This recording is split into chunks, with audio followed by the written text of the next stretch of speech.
ये कहानी शुरू होती है ईयर 2020 से, जब मेरी एक गलती की वजह से मुझे करोड़ों का नुकसान उठाना पड़ा।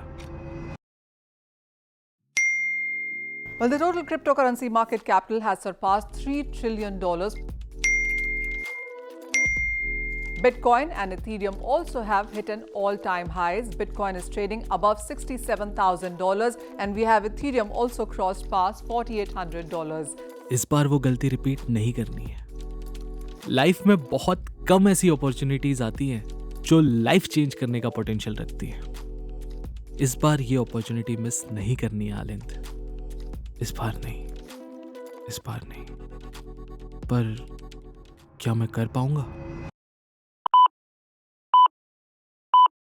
ये इतना इजी नहीं होने वाला है। अपना ड्रीम पूरा करने के लिए मुझे बनाना पड़ेगा एक मास्टर प्लान, एक ऐसा प्लान जो मुझे इस आने वाले क्रिप्टो बुल मार्केट में मल्टी बैगर रिटर्न्स देगा। 100x, 1000x जैसे रिटर्न्स। एक्सपोनेंशियल रिटर्न्स के बिना बात नहीं बन पाएगी। फिर मेरा सपना ही रह जाएगा। ठीक है, सबसे पहले बिटकॉइन को देखते हैं, क्योंकि सारा क्रिप्टो मार्केट तो अभी भी हमारे बिटकॉइन देवता ही चला रहे हैं। बाकी सारे क्रिप्टोज तो बस जैसा मालिक बोले वैसे उनके इशारों पे चलते जाते हैं।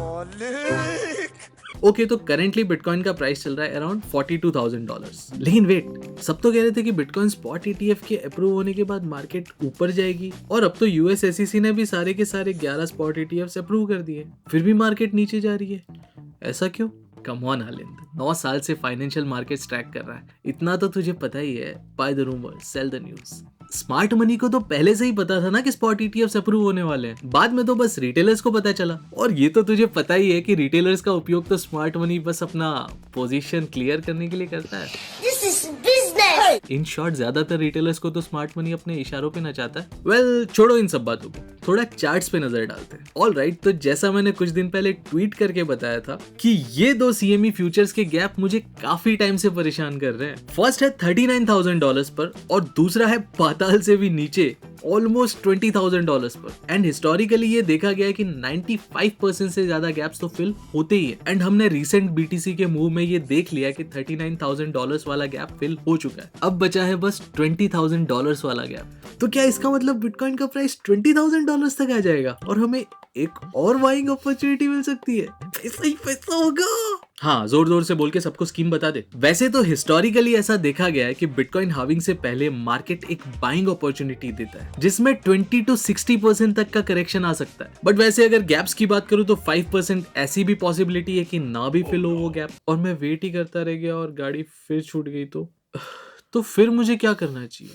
मैं ये बुल रन मिस नहीं कर सकता, मैं रिस्क नहीं ले सकता, एक और रिस्क नहीं ले सकता भाई। देख, प्लान एकदम सिंपल है। जब तक मुझे बिटकॉइन $50,000 से नीचे मिल रहा है, मैं DCA चालू रखूंगा। DCA यानी डॉलर कॉस्ट एवरेज। बेसिकली मैं रोज एक फिक्स्ड अमाउंट का बिटकॉइन बाय करूंगा, चाहे प्राइस कुछ भी हो। ये तब तक करूंगा जब तक बिटकॉइन का प्राइस $50,000 के नीचे। वही करूंगा जो रोज किया है, वो फिर से करूंगा, फिर से करूंगा, फिर से करूंगा। तो ये तो बात हुई DCA की। और अगर बिटकॉइन का प्राइस $20,000 वाला गैप फिल करने गया तो मैं एक ज्यादा बड़ा चंक लमसम इन्वेस्ट करूंगा, क्योंकि मुझे एक बेटर प्राइस मिल रहा है। लेकिन क्या DCA एक अच्छी स्ट्रेटेजी है भी? क्योंकि मैं बिना सोचे समझे बस हायर प्राइस पे बाय कर रहा हूँ। देख, बिटकॉइन के logarithmic curves and technical analysis के हिसाब से नेक्स्ट बुल रन का टॉप अराउंड $140K से $260K तक होना चाहिए। ऑल्सो फंडामेंटल एनालिसिस भी ऑलमोस्ट इसी ओर इशारा कर रहा है। एंड बिटकॉइन हार्विंग के हिसाब से इस साइकिल का टॉप बनेगा ऑलमोस्ट अराउंड अक्टूबर टू दिसंबर 2025 में। तो इस केस में अगर $50K भी मेरा एवरेज बाइंग प्राइस है, तो भी मैं 4 to 5 टाइम्स रिटर्न्स तो वैसे ही बना रहा हूँ। Make sense.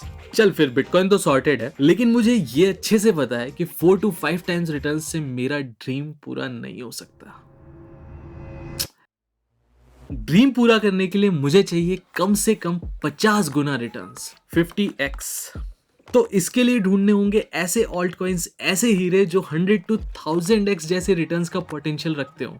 अब वो कैसे ढूंढूंगा? उसके बारे में वैसे मुझे काफी सीक्रेट ट्रिक्स पता है, लेकिन उससे पहले मैं थोड़ा पोर्टफोलियो डाइवर्सिफिकेशन के बारे में सोच लेता हूँ। अगर मैं एक लो रिस्क टेकर होता तो मेरा पोर्टफोलियो का डाइवर्सिफिकेशन कुछ ऐसा हो सकता था कि क्रिप्टो पोर्टफोलियो का 45% हिस्सा बिटकॉइन में, 35% हिस्सा इथेरियम में एंड बाकी बचा हुआ 20% हिस्सा बाकी ऑल्ट कॉइन्स में। अगर मैं एक हाई रिस्क टेकर होता तो मेरा पोर्टफोलियो का डाइवर्सिफिकेशन कुछ ऐसा हो सकता था कि पोर्टफोलियो का 25% हिस्सा बिटकॉइन में, 15% हिस्सा इथेरियम में एंड बाकी बचा हुआ 60% हिस्सा मेजर चंक वो बाकी ऑल्ट कॉइन्स में। बट देख यार, मेरा रिस्क प्रोफाइल ऐसा है कि मैं एक medium to high risk taker हूँ, तो मेरा पोर्टफोलियो डाइवर्सिफिकेशन कुछ ऐसा हो सकता है कि क्रिप्टो पोर्टफोलियो का 30% हिस्सा बिटकॉइन में, 20% इथेरियम में एंड बाकी बचा हुआ 50% दूसरे ऑल्ट कॉइन्स में। अब क्योंकि मेरे पोर्टफोलियो का 50% हिस्सा दूसरे ऑल्ट कॉइन्स में है एंड मुझे मेरे पोर्टफोलियो से चाहिए 50x रिटर्न्स, तो मैथ्स तो यही कहती है कि अब मुझे ढूंढने पड़ेंगे ऐसे ऑल्ट कॉइन्स जो 100 to 1000x जैसे रिटर्न्स का पोटेंशियल रखते हो।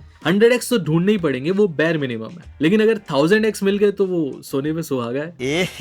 रहा नहीं जाता। बिटकॉइन हार्विंग है अराउंड अप्रैल 2024 में, टाइम तो कम है और रिसर्च के लिए है 20,000 से भी ज्यादा क्रिप्टोज। मैं हर एक क्रिप्टो पे ऑन एन एवरेज अगर 1 आवर भी रिसर्च करूँ ना तो भी 3 से 4 साल लगेंगे सारी क्रिप्टोज कवर करने में। ना, ये तो पॉसिबल ही नहीं है। फिर क्या करें? सिंपल है, ट्रैक करता हूँ सारे बड़े क्रिप्टो पोर्टफोलियोज।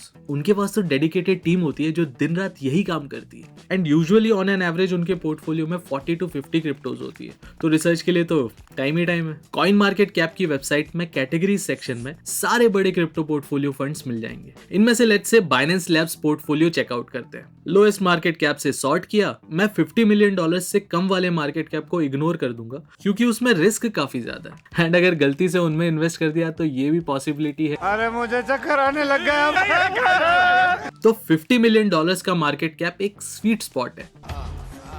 अब बस इन क्रिप्टोज में रिसर्च करनी है। इसके अलावा RWA, AI, GameFi, BRC20, Bitcoin L2, privacy, derivatives जैसे और भी बहुत सारी कैटेगरीज पर भी रिसर्च करनी होगी। रिसर्च कैसे करनी है भाई? सारी कहानी इसी वीडियो में खत्म कर दूं? ठीक है, कुछ कहानियां आने वाले वीडियोस के लिए भी तो रखते हैं। ये सब क्रिप्टोज बाय कहां से करूंगा? कोई ट्रस्टेड एक्सचेंज है क्या? देख भाई, सुपर ट्रस्टेड तो कुछ भी नहीं होता, स्पेशली जब इंडस्ट्री इतनी ग्रोइंग स्टेज में होती है। बट रिसेंटली जिस प्रकार गवर्नमेंट ने फॉरेन एक्सचेंजेस पर धावा बोला है, बेटर यही रहेगा कि इंडियन एक्सचेंजेस जो भी AML एंड FIU की गाइडलाइंस फॉलो कर रहे हैं उन्हीं को यूज करूं। एंड क्योंकि मेरा अमाउंट 30,000 रुपीज से ज्यादा है तो टाइम टू टाइम अपने एसेट्स को सेल्फ कस्टडी वॉलेट्स में मूव करता रहूं। डिस्क्रिप्शन में सारे लिंक्स दे दिए हैं और समझदार को तो इशारा ही काफी है। ऑलराइट, अब मिलते हैं नेक्स्ट वीडियो में, तब तक के लिए साइनिंग ऑफ।